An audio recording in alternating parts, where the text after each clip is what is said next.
मेरा ये संदेश किसान लीडर चौधरी टिकैत सिंह और दूसरे और तमाम लीडरों, संयुक्त किसान मोर्चे के तमाम लीडर्स और इस संघर्ष में शामिल लाखों किसान भाई और बहन, नौजवान बेटे और बेटियां,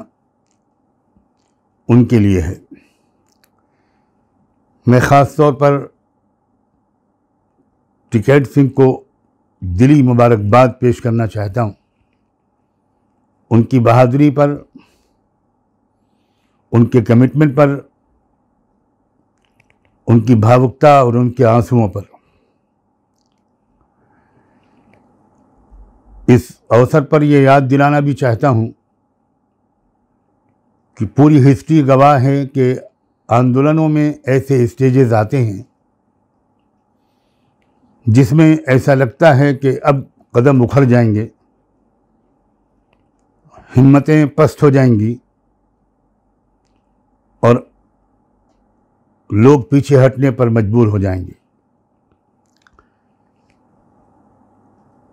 असल में लीडरशिप की काबिलियत की परीक्षा और इम्तिहान ऐसे ही मौक़ों पर होता है।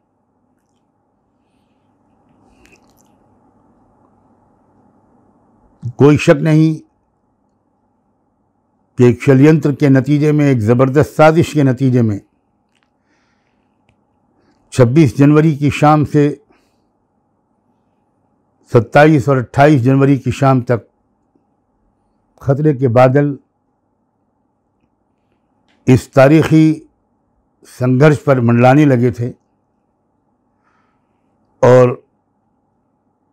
गोदी मीडिया ने ये प्रोपेगेंडा करना शुरू कर दिया था कि आंदोलन ख़त्म और लोग वापस जा रहे हैं। यही मौका होता है लीडरशिप की मजबूती के और समझदारी के इम्तिहान का। 27 की रात में जब ये खबर मिली कि संयुक्त किसान मोर्चे के लीडरशिप की इमरजेंसी मीटिंग हुई और उसमें यह तय किया गया कि आंदोलन जारी रहेगा, हम किसी कीमत पर अपनी मांगों से पीछे नहीं हटेंगे और कुर्बानियां देंगे, तब उम्मीद फिर से बहाल हुई और ऐसा लगा कि इस पर पहले इम्तिहान और परीक्षा में हमारी किसान लीडरशिप कामयाब हुई।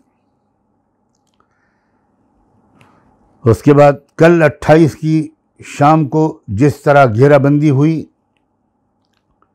जिस तरह आर्म फोर्सेस ने हर तरफ से घेर लिया और एक ऐसा माहौल बन गया कि लगने लगा कि शायद कहीं कदम उखड़ न जाएं। उस मौके पर टिकैत ने अपनी ख़ानदानी बहादुरी का सबूत दिया। मैं इस कौम की बहादुरी से बहुत करीब से वाकिफ़ हूँ। इस कौम के बहुत बड़े लीडर चौधरी चरण सिंह मेरे बड़े भाई के गहरे दोस्त थे और उनकी बहुत कदर करते थे और अपने बड़े भाई मरहूम हफीज़ नोमानी साहब की वजह से हम लोग चौधरी चरण सिंह की ज़ात को, उनके सेकुलरिज्म को,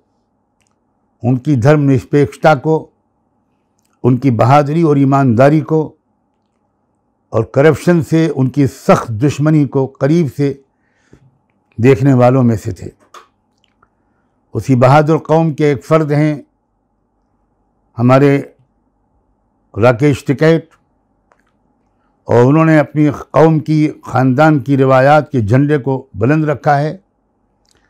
मैं यही रिक्वेस्ट करने के लिए हाज़िर हुआ हूँ, विशेषकर राकेश टिकैत साहब से और संयुक्त किसान मोर्चे के तमाम लीडरों से कि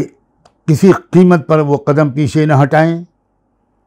थोड़ी कठिनाई झेलनी पड़ती है, झेलनी पड़ेगी, लेकिन उसके बाद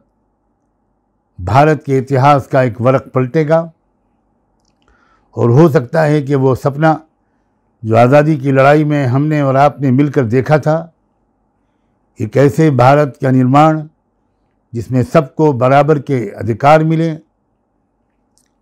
जिसमें गरीबों को सर उठाकर जीने का हक मिले, जिसमें पूंजीपति गरीबों को लूट न सकें, ऐसे भारत की तामीर में, ऐसे भारत के निर्माण में बहुत बड़ा योगदान इस आंदोलन का होगा। बस मैं सिर्फ इसी संदेश को देने के लिए हाजिर हुआ हूँ। खुदा करे कि मेरा ये संदेश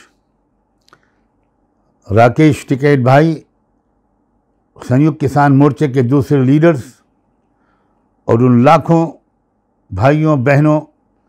नौजवान बच्चों और बच्चियों तक पहुंच सके जो इस वक्त भारत के गरीबों की नुमाइंदगी करते हुए किसानों और मज़दूरों